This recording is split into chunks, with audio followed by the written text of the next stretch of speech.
Bien le bonjour. Aujourd'hui, on parle des antioxydants, des petites choses que tu vas retrouver dans ton alimentation dont tout le monde parle, c'est hyper à la mode en ce moment, et qui sont hyper importants pour ta santé, mais aussi pour ton équilibre alimentaire. Je vais tout simplement te dire à quoi servent les antioxydants et je vais aussi te donner le top 10 des aliments qui en renferment le plus. Et puis au fur et à mesure de la vidéo, on va ensemble construire petit à petit un menu très riche en antioxydants dont tu découvriras la totalité des composantes à la fin de la vidéo.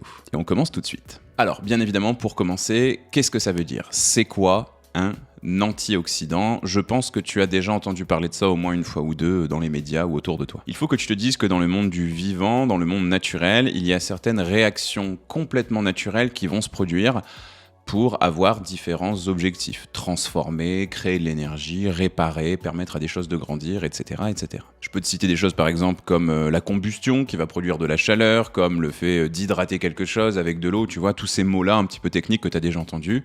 Parmi tout ce florilège de mots, il y en a un qu'on appelle l'oxydation. L'oxydation, c'est quelque chose que tu as déjà vu dans la vraie vie. Quand tu vois une barrière qui est pleine de rouille dans la vraie vie, c'est de l'oxydation. Et pour faire un parallèle un peu plus proche de la nutrition, tu as peut-être déjà coupé une pomme en deux avec ton couteau. Et en fait, quand tu regardes la pomme quelques minutes après, elle a une petite couche brune, une espèce de petite couche de rouille, un petit peu qui s'est formée à la surface. C'est ce qu'on appelle de l'oxydation. C'est complètement naturel, c'est même utile. C'est pour ça que la nature l'a créé d'une certaine manière. Mais c'est quelque chose qui, comme tout, ne doit pas prendre des proportions trop importantes dans ton corps. Parce que cette oxydation, certes, elle est très utile, elle est nécessaire, mais si elle devient trop importante, elle va menacer le bon fonctionnement de ton corps et elle va t'empêcher d'être en parfaite santé. Le risque, c'est quoi ? C'est que tu vas avoir des cellules qui vont se renouveler plus souvent et tu vas multiplier ton risque de déclarer un jour une pathologie, telle que, par exemple, un cancer. Et en fait, ce qu'il faut que tu comprennes, c'est que plus tu exposes ton corps à certaines menaces, plus tu risques de faire de l'oxydation. Parmi ces menaces, on va retrouver des choses comme le tabagisme, la prise de médicaments trop réguliers, la sédentarité, le stress, la consommation de drogue, etc., etc. Mais, là où la nature elle est plutôt bien faite, c'est qu'il existe des molécules dans la nature qui peuvent empêcher cette oxydation de se produire, ou plutôt de se produire trop souvent. C'est ce qu'on appelle les antioxydants. Et la façon la plus simple qu'il faut que tu comprennes ça, c'est que si je reprends l'exemple de la pomme que tu as coupée en deux, si avant de couper cette pomme en deux, tu avais trempé la lame de ton couteau dans du jus de citron, et que tu avais ensuite coupé ta pomme, il n'y aurait pas eu cette couche de rouille à la surface de la pomme, cette couche un petit peu brune, puisque le citron est un antioxydant. En gros, le citron va empêcher cette action d'oxydation de se faire, c'est un petit peu comme si le citron était un anti-rouille. D'ailleurs, dans la vraie vie, quand tu fais du bricolage, le jus de citron permet aussi d'enlever de la rouille sur des objets métalliques tels que des grillages ou des poignées de porte. Donc finalement, ce que tu dois garder en tête, c'est que plus tu exposes ton corps à différentes menaces, plus tu vas devoir réparer ton corps grâce à des antioxydants si tu veux rester en bonne santé. Le souci, c'est qu'avec les modes de vie très modernes, l'oxydation est de plus en plus présente parce que les menaces sont de plus en plus présentes. L'un des exemples les plus criants, par exemple, c'est la pollution. Tous les aliments ne sont pas aussi efficaces pour lutter contre l'oxydation, et en fait, on va les classer, on va leur donner un score qu'on appelle le score ORAC, O-R-A-C, qui définit à quel point un aliment est plus ou moins efficace pour lutter contre l'oxydation. Et tout au long de cette vidéo, je vais systématiquement te donner les scores ORAC de tous les aliments que je vais te citer.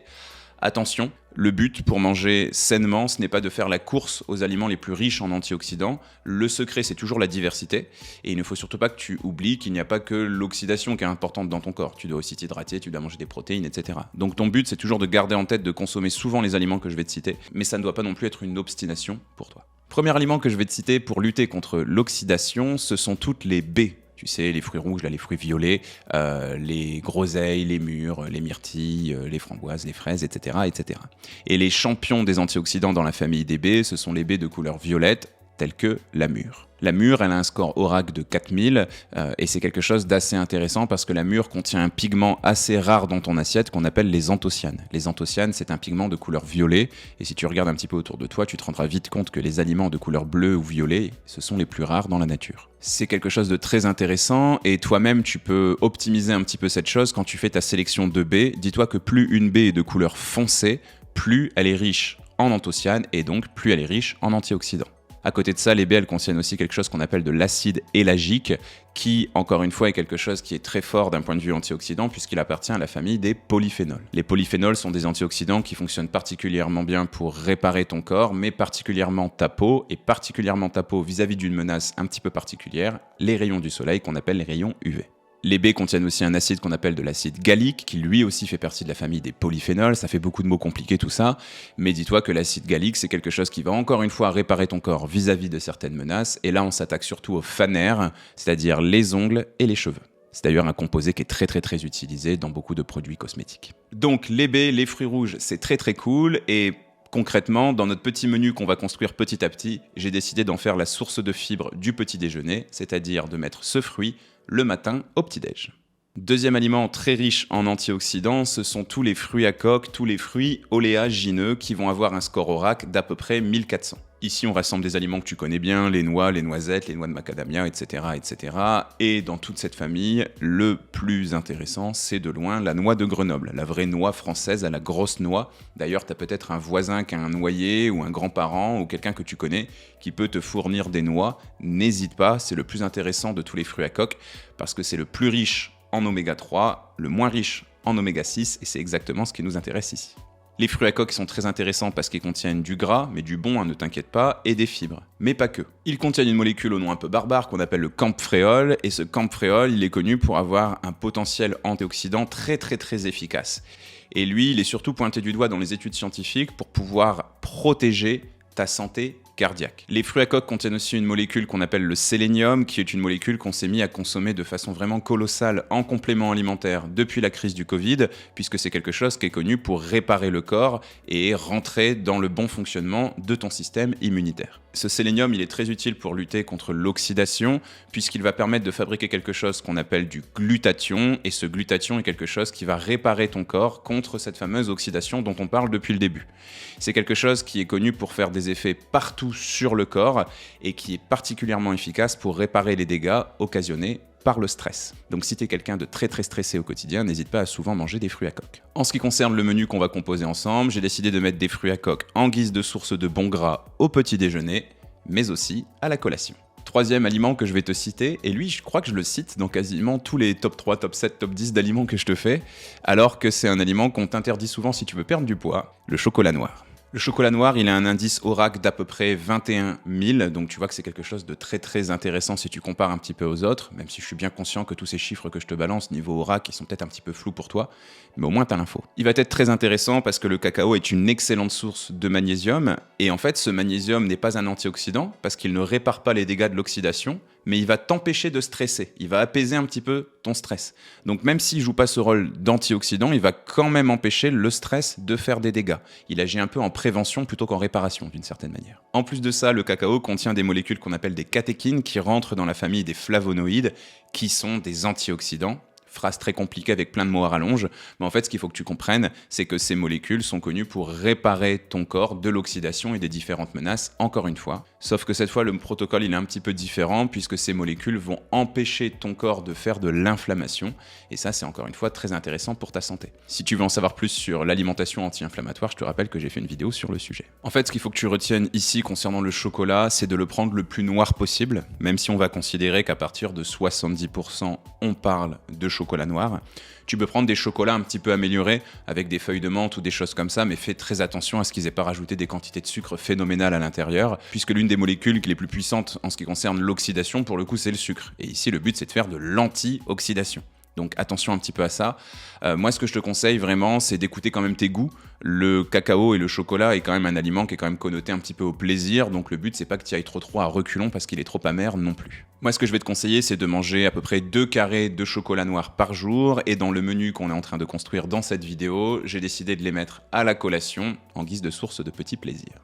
Quatrième aliment que je vais te citer, qui est un aliment que j'adore personnellement, c'est la cannelle. La cannelle, comme beaucoup d'épices de couleur marron, est surchargée d'antioxydants et elle a un score ORAC qui se rapproche des 250 000. Bon, attention, t'enflamme pas non plus, ça reste une épice, à la différence des aliments que je t'ai cités juste avant. Par exemple, les baies que tu vas pouvoir manger à hauteur de 100, 150, voire 200 grammes par jour.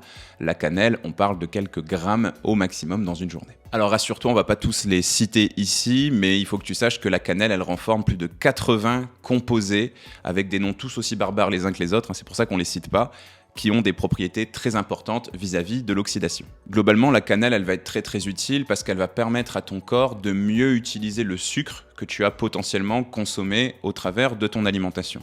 Et comme je t'expliquais il y a quelques secondes, le sucre est quelque chose qui menace énormément la santé de tes cellules, et plus tu manges sucré, plus tu as tendance à faire de l'oxydation.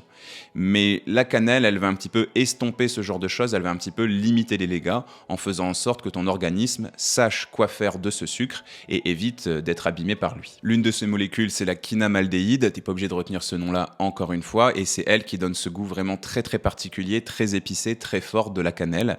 Et d'ailleurs, plus ta cannelle a un goût fort, plus ta cannelle a un goût de cannelle d'une certaine manière, plus elle a une action antioxydante importante. Je te conseille de consommer de la cannelle le plus souvent possible, c'est d'ailleurs quelque chose que tu peux mettre dans tes laitages ou dans tes salades de fruits pour leur donner un petit peu de goût. Et en ce qui nous concerne aujourd'hui avec le menu qu'on est en train de composer, j'ai décidé de la mettre en guise de condiment pour le dîner. Aliment suivant que je vais te citer, c'est la mangue. La mangue, elle a un score ORAC de 1300, donc un petit peu plus faible que tous ceux que je viens de te citer juste avant, mais c'est important pour moi de te parler d'aliments quand même assez différents pour pouvoir faire un menu bien diversifié. La mangue, elle est très intéressante, tout simplement parce qu'elle est orange. Et cette couleur orange très vive, c'est caractéristique d'une richesse en un pigment qu'on appelle les caroténoïdes. C'est pas compliqué, c'est ce que tu retrouves dans la carotte, notamment, c'est pour ça qu'on l'appelle comme ça, mais aussi dans les abricots, dans la pêche et dans tout ce qui est orange, tout simplement. Les caroténoïdes sont de très très très puissants antioxydants qui vont particulièrement exercer leur action sur ta peau. Et forcément, tu me vois venir, de quelle menace est-ce qu'on se protège surtout? La pollution et les rayons du soleil. Donc si tu es quelqu'un qui aime bien t'exposer au soleil, que ce soit à cause de ton métier ou parce que tu aimes bien faire du tourisme dans des pays chauds, ou tout simplement parce que tu vis dans un endroit du globe où le soleil y tape un petit peu fort, pense à protéger ta peau en consommant souvent des aliments riches en caroténoïdes. Ce qui est intéressant, c'est que les caroténoïdes, c'est qu'ils peuvent se transformer dans ton corps en une vitamine qu'on appelle la vitamine A, et la vitamine A, elle exerce une action antioxydante sur tes yeux. Donc ça, encore une fois, c'est très intéressant, notamment si tu as des petits problèmes de vision ou si tu commences à prendre un petit peu d'âge. Mais ici, je te parle de la mangue, je te parle pas de n'importe quel aliment de couleur orange. Et si j'ai voulu faire ce focus sur la mangue, c'est parce que la mangue, elle est pas seulement orange, elle est aussi très très riche en une vitamine que tu connais très bien, qu'on appelle la vitamine C. La vitamine C, c'est l'un des plus puissants antioxydants qui existent, et c'est la raison pour laquelle le fameux jus de citron sur la lame de ton couteau empêche la pomme que tu vas couper en deux de souffrir d'une oxydation. Le citron, c'est une bombe de vitamine C. Donc ça va être très très intéressant parce que la vitamine C, elle va encore une fois réparer tous tes tissus, mais aussi ta peau, vis-à-vis de l'oxydation qu'elle peut connaître. Mais en plus de ça, elle va protéger le fer qui compose ton sang de l'oxydation, encore une fois, ce qui fait que ton tissu sanguin va être protégé et donc que ta circulation sanguine va être beaucoup plus efficace. Dans le menu que nous sommes en train de composer, j'ai décidé de mettre une demi-mangue en dessert le midi en guise de fruit. 7e aliment que je te conseille, alors là on est complètement à l'opposé de la mangue puisqu'on est sur un aliment que je déteste, toi aussi peut-être, dis-moi ça en commentaire, on parle ici des épinards. Les épinards ont un score ORAC de 1515 et même si ça fait peut-être partie des aliments les moins appréciés par la population, surtout la plus jeune, ils méritent d'avoir une place dans ton alimentation si tu les apprécies. Premièrement, les épinards vont contenir un pigment vert cette fois, qu'on appelle la chlorophylle, qui a des actions antioxydantes très puissantes, comme ses collègues les anthocyanes de couleur violette ou les caroténoïdes de couleur orange. Et même si les épinards ce n'est pas du tout orange, elles renferment elles aussi un tout petit peu de caroténoïdes, le fameux pigment orange dont je te parle depuis tout à l'heure. Donc cette double action, elle est forcément très très très intéressante. Et en fait, les études scientifiques prouvent que, encore une fois, c'est quelque chose qui va être très utile pour protéger nos yeux de l'oxydation, particulièrement pour réparer nos yeux vis-à-vis d'un stress qui est très très très moderne, qu'on appelle la lumière bleue. Tu sais, cette lumière très forte que nos écrans nous envoient à longueur de journée dans les yeux, et que forcément, on a de plus en plus devant nous, puisque les temps d'écran ne cessent d'augmenter de génération en génération en génération. À côté de ça, les épinards contiennent aussi un petit peu de vitamine E, qui est encore une fois une vitamine qui protège de l'oxydation. Ici, il faut que je t'explique quelque chose de très très simple. Ton corps, il est composé de cellules. Comme tu peux le voir, les cellules de ton corps, elles sont composées d'une paroi, la bordure, et il y a l'intérieur de la cellule. Eh bien, il faut que tu saches que la paroi de tes cellules, la bordure de tes cellules, c'est du gras. C'est ce qu'on appelle une membrane lipidique, ou une membrane faite de gras, si tu préfères, retiens pas ça. Mais l'intérieur de ta cellule, tout comme ton sang, etc., c'est de l'eau.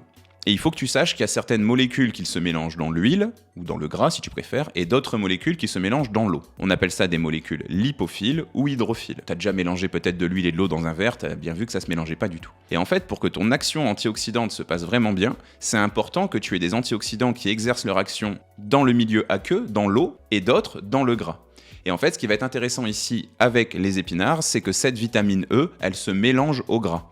Donc elle va permettre d'avoir une action sur la membrane de tes cellules, ce qui est un petit peu complémentaire à l'autre action qu'elle va avoir plutôt sur l'intérieur de tes cellules. T'es pas obligé de retenir précisément tout ce que je viens de t'expliquer, mais ce que tu dois retenir, c'est que les antioxydants et de manière générale les aliments que tu consommes, c'est important que ce soit aussi des choses qui soient un petit peu gras.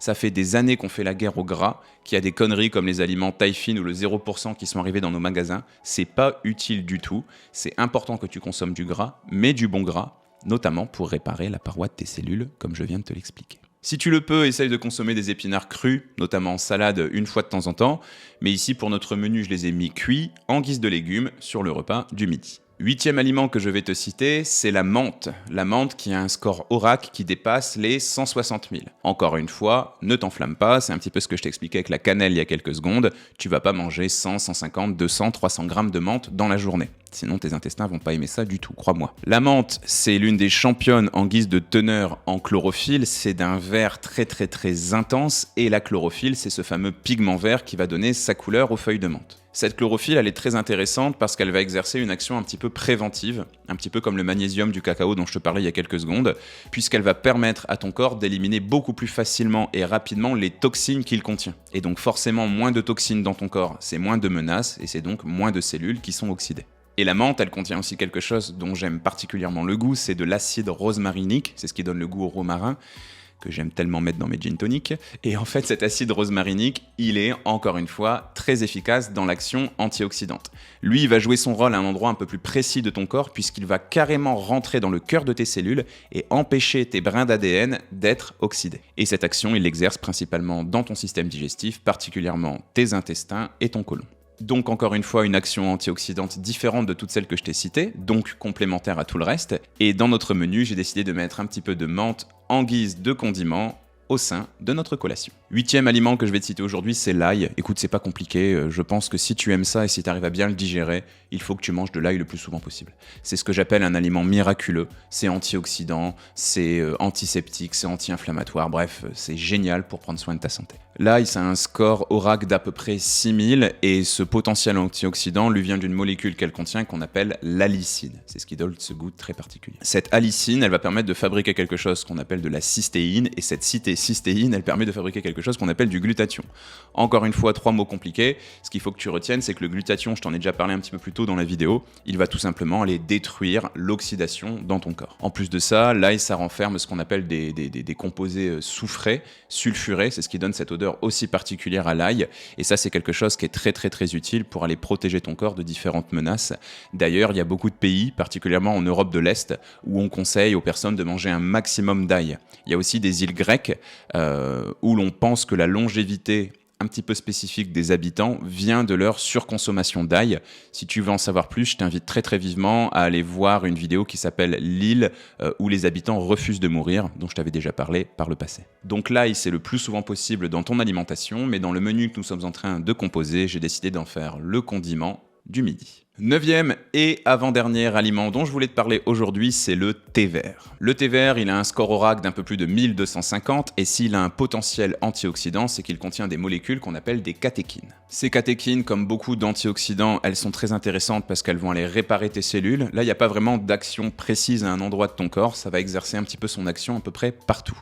Ce qui est plutôt pas mal pour réparer à peu près partout dans ton corps aussi. Mais le thé, il contient aussi une molécule qu'on appelle la théanine, qui est un acide aminé très spécifique du thé, qui exerce une double action antioxydante. Premièrement, une action, on va dire, préventrice, puisqu'elle permet de se relaxer un tout petit peu, donc le stress s'installe moins facilement. Mais si le stress arrive à s'installer, elle exerce aussi une action réparatrice sur les dégâts que ce stress pourrait potentiellement causer dans ton corps. Attention, le thé c'est quand même un diurétique, donc si tu en consommes trop, tu peux te déshydrater. C'est aussi un excitant, donc si tu en consommes trop, tu peux être un petit peu trop énervé au quotidien. Donc il faut quand même que tu essayes de le limiter un tout petit peu. Moi, ce que je vais te conseiller, c'est de ne pas dépasser 3 tasses de thé par jour, si possible non sucré, et essaye de ne pas boire ton thé dès le réveil sur ventre vide. Essaye de l'inclure à ton petit déjeuner. D'ailleurs, dans le menu que nous sommes en train de composer, j'ai décidé de faire du thé vert, la boisson du petit-déj. Dernier aliment que je vais te conseiller, c'est la truite. La truite qui fait partie de la famille des poissons et des poissons gras. Mais ne t'inquiète pas, c'est pas un gros mot, ce sont des bonnes graisses, encore une fois, des oméga 3. Ici, même si c'est moins évident que dans la mangue ou que dans la carotte, il faut quand même que tu te rendes compte que la truite, elle est un petit peu orange. Donc elle aussi, malgré le fait que ce soit pas un végétal, elle contient des pigments oranges qu'on appelle des caroténoïdes. Et je vais pas te refaire tout le topo, tu auras bien compris que les caroténoïdes sont de puissants antioxydants. La truite, elle est aussi très intéressante parce qu'elle contient une molécule qu'on appelle le coenzyme Q10. Et là, j'ai pas trop de honte à te citer le nom de cette molécule un peu complexe pour une fois, parce que c'est peut-être quelque chose que tu connais. Il y en a dans beaucoup de produits cosmétiques, particulièrement des crèmes anti-vieillissement pour la peau. Et c'est pas pour rien parce qu'en fait ce coenzyme Q10, il va vraiment aller réparer la paroi de tes membranes cellulaires puisque c'est quelque chose qui se mélange au gras comme je te l'expliquais il y a quelques secondes. Et ça va être très très utile pour réparer les potentiels agressions que tes cellules peuvent avoir, particulièrement au niveau de ta peau, et donc ralentir un petit peu son vieillissement. Je ne veux pas rentrer trop dans le détail, mais quand j'avais découvert ça, quand j'étais en études de recherche, j'avais trouvé ça vraiment fascinant, parce qu'en fait, le coenzyme Q10, il va fonctionner avec une autre molécule de coenzyme Q10, et ils vont se passer la petite molécule antioxydante d'un coenzyme Q10 à un autre, qui ne vont faire que s'activer et se désactiver.